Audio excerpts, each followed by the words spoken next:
এই যে দেখেন কাপড়টা এগেন। সো আমি যেটা বলছি যে সেই লোকটা আমার সতীনের পর্যন্ত বোকা বানাইছে, জানেন? সতীনের মিথ্যা কথা বলছে, আমি নাকি ঘরেতে বের করে দিছি 14 সালে আমি লন্ডনে। সো আমি লন্ডন থেকে আমার পার হাত এটা এত লম্বা হয়েছে যে আমি লাথি মেরে বের করে দিছি তারে। এটা যদি পারতাম তাহলে তো আমার কলিজাটা ঠান্ডা হতো, যদি আমি যদি সত্যি সত্যি পারতাম। সো আমি চিন্তা করে দেখলাম যে এগুলো এইসব কথাগুলো কিন্তু আমার সতীন আমাকে বলতেছে, ও তুমি তো তারা এটা করছো, এটা করছো, এটা করছো। আমি এটা করছি, ওইটা করছি, তোমার বুদ্ধি ছিল না, হয়তো তোমার ওর সাবজেক্টটা আসলে এটা ডিফারেন্ট সাবজেক্ট আসে, তোমার বাপ মা ভাই বোনের বুদ্ধি ছিল না। বেটি তো লন্ডন থেকে বেড়ারে বাইর করলো কেমনি? নাম্বার 1। নাম্বার 2, সে কিন্তু দেখেন এই পুরুষটা, দেখেন এই জঘন্য বাবাটা, দেখেন সে কিভাবে পঠাইয়া পুঠাইয়া আমার সতীনেরে পঠাইয়া বিয়ে করছে। সো এই মহিলাটা কিন্তু, আমি তার দোষ আগে আসে না, সে কিন্তু আমার লাইফের সাবজেক্ট নয়। সে একজন নর্তকী ছিল, একটা নর্তকী আমার লাইফের সাবজেক্ট হতে পারে না। কিন্তু এই যে একজন মহিলা হিসেবে আমি তার দরদটা বুঝি, একজন মা হিসেবে আমি তার দরদটা বুঝি। সে যেই পরিবেশ থেকে আসে, সে চুয়াডাঙ্গার মেয়ে। সো চুয়াডাঙ্গা মনে করেন ওখানে নালা খালের বিলের মানুষ, ওরা গরিব সাধারণত। সো ওরা যখন একটা পয়সাওয়ালা মানুষ দেখছে, দেখেন ওরা ওর জায়গার থেকে, আমি ওই অবস্থাটা বুঝি, ওরা ওই জায়গার থেকে ও কি করবে যে চিন্তা করছে পয়সাওয়ালা বিয়ে করবো, দামি কাপড় পরবো, সাজুগুজু করবো, ও ওয়াও নাইস করে চলবো। লোভ কার না থাকে, ঠিক আছে? লোভ সবারই থাকে, তার আমি ব্যতিক্রম না, কিন্তু লোভের ধরনটা ডিফারেন্ট। আমারও হয়তো এই যে আমি ভাত খাই, এটা আমার একটা লোভ। এই যে আমি কাপড় দেখলে আমার বান্ধবীকে বলছে আমার এখন এটা কিনে দিতে হবে, নাহলে আমি মার্কেটে আমি গড়াই এর কান্না করব। সো এটাও একটা লোভ, ঠিক আছে? লোভের ধরনটা কিরকম সেটা হচ্ছে ইম্পর্টেন্ট। সো সে আমার সতীনের ওইভাবে করে পঠাইছে। আজকে আমার সতীনকে পর্যন্ত শান্তি দিচ্ছে না, আমার সতীনের কথা শুনে না, আমার সতীনেরকে যন্ত্রণা করে।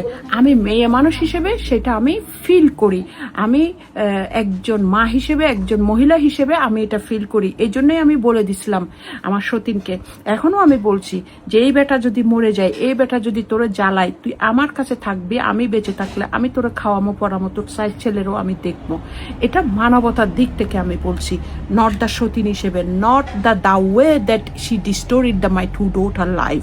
মানে এটার বাংলা হচ্ছে কিভাবে বলবো, যে সেইভাবে নয় যেভাবে সে আমার 2 সন্তানের জীবন নষ্ট করেছে, সেভাবে নয়, একজন মহিলা হিসেবে, মানবতা হিসেবে। সো আমি এই কথাটা বলতেছি, তারা আমি খাওয়াবো তার বাচ্চাদেরকে, আমি দেখবো যদি ওই বেটা সে অক্ষমতা হারিয়ে ফেলে কোনো কারণে। কিন্তু সে অন্যদিকে দেখেন, সে কিন্তু মানে একটা সংসার নষ্ট করছে, একটা বাচ্চা নষ্ট করছে। আমার সতীনের কিছু কথাবার্তায় আমি বুঝতে পারছি যে সে চায় না যে মানে আমার সন্তানকে আমার থেকে দূরে নিতে, কিন্তু ওই দুষ্ট, ওই যে শয়তান, জঘন্য, দুষ্ট না জঘন্য, হ্যাঁ জঘন্য বাবাটার কাছ থেকে মানে সে পেরে উঠে নাই, কারণ ওর কথা না শুনলে তো ও ডিভোর্স করবে। আর আমার যে যোগ্যতা আছে কাজ করে খাওয়ার, ওই মহিলার তো সেই যোগ্যতা নাই চামড়া বিক্রি করার ছাড়া। সো সে এখন তো এটা করতেও পারবে না, 3টা বাচ্চার মা হয়ে গেছে, এখন বাজারে ধরেন এই চামড়া বিক্রির দর কমে গেছে, এটা তো আর পারবে না। সুতরাং এটা আর কয় টাকায় বিক্রি হবে 3 বাচ্চার মা? সো ওই কারণে সে ওগুলি সহ্য করে সে আমার বিরুদ্ধে লাগতে আসছে, আমাকে মেসেজ করে, টেক্সট করে। শুনো সতীন, আমার প্রিয় সতীন, শোনো, তুমি আমাকে টেক্সট করিও না, তোমার সাথে আমার কোনো শত্রুতামি নাই, তুমি আমার সাবজেক্ট না, তোমার জীবনযাপন এটা তোমার কাছে, আমার জীবনযাপন আমার কাছে। আমার স্বামী নিয়ে কথা হচ্ছে, তুমি আমার স্বামী কেড়ে নিয়েছো, আমার সন্তান কেড়ে নিয়েছো, আমার স্বামীকে বিয়ে করেছো, সেটা আমার স্বামীর সাথে আমার যুদ্ধ। সুতরাং তুমি বাংলা বোঝার চেষ্টা করো।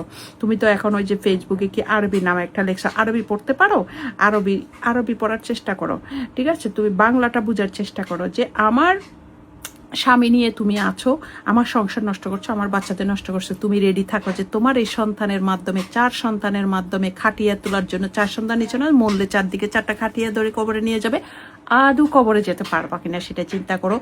এবং তোমার এই 4 সন্তানের মাধ্যমে উপর আল্লাহর বিচার, আল্লাহ তাআলা 5টা জিনিস রেখেছে, যে জন্ম, মৃত্যু, বিবাহ, এগুলো 5টা জিনিস রেখেছে। তুমি তো অন্য ধর্মের থেকে আসো, তুমি এটা বুঝবা না। সো এগুলা মানুষের নীতির কারণে, এগুলা মানুষের আল্লাহ তাআলা কমায় বাড়ায় করে। তো তোমার জামাইকে, আমার সন্তানের, আমার রিজিকের মাধ্যমে তোমার জামাইকে এত কিছু হয়তো দিয়েছিল, কিন্তু এগুলা নিয়ে যেতেও কোনো সময় লাগবে না, আল্লাহ যদি চায়, ঠিক আছে? আর তুমি সবচেয়ে বড় কথা, আমাকে যে কষ্ট দিয়েছ, ওই করেছে, সেই করেছে, এগুলার থেকে সবচেয়ে বড় কথা, তুমি একজন মা।